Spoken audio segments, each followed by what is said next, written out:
n'est autrement qu'en vivant de l'amour.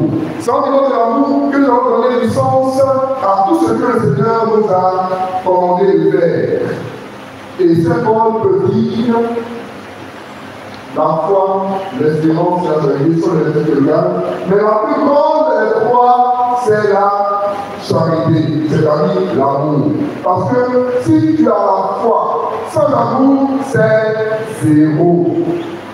Si tu espères et qu'il n'y a pas d'amour, dans ce que tu donnes comme expression de ton espérance, c'est zéro. La plus grande des trois, donc, c'est l'amour.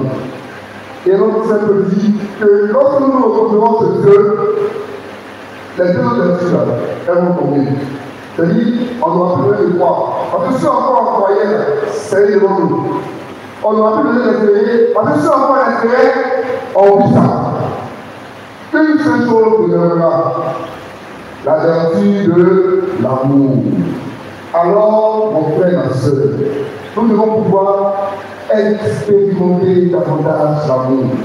Chaque jour, dans ce que nous faisons, s'il manque l'amour, alors nous devons nous demander sur notre statut de chrétien. Est-ce que nous sommes vraiment des chrétiens? Parce que c'est l'amour qui fait la marque, la caractéristique du chrétien. Tout se résume en l'amour. Voici donc comment, à l'école de la direction, la parole de Dieu nous enseigne sur ces trois vertus qu'on appelle vertus théologales, c'est-à-dire vertus qui viennent de Dieu. Ça peut aller, dans la messe, il m'avait évoqué les voix d'année, on peut pas le voir, non? Ça peut aller, non? Alors, donc, pour nous, c'est tout ce qu'on veut dans le livre. À l'école de la direction, retenir les trois vertus de l'un nous sont proposées à travers les différents vertus. Et je vais terminer avec le lundi de mars. Bon, je vais prendre déjà les ici. Le lundi de mars, aujourd'hui, nous célébrons la miséricorde divine. Et ils ont répondu toujours, vous allez répondre pour eux. Miséricorde, il y a la misère et puis accord. Oui, non. Donc, misère, c'est la misère. Et la misère, c'est quelque chose qui manque de quelque chose.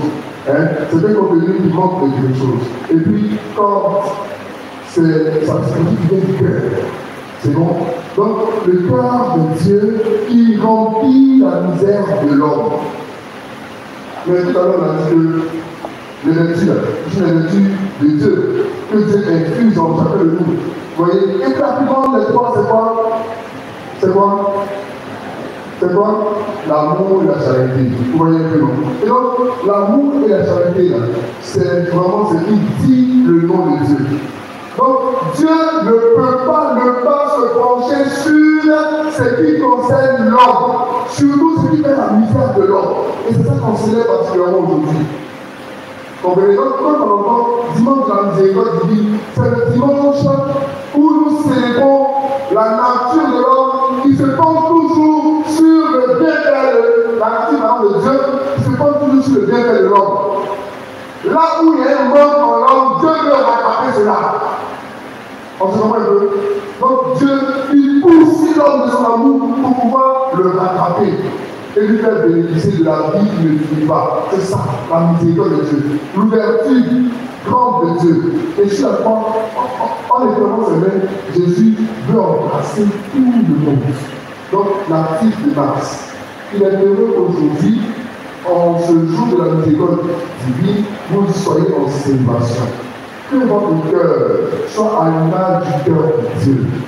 Que votre cœur dans vos maisons soit des cœurs qui s'ouvrent aux différentes misères. Donc, papa, regarde la misère de ta femme. Maman, regarde la misère de ton homme. Maman, papa, regardez la misère de vos enfants. C'est bon? On se voit le nom. Il y a des enfants aussi ici. Voilà. Enfants, vous aussi, regardez la misère de vos parents. En ce moment, donc chacun est appelé à imiter Dieu qui est miséricordieux en regardant ce qui est accompli chez l'autre et se faire l'ambassadeur de ce remplissage. C'est à ce niveau-là que nous devenons miséricordieux comme Dieu notre Père est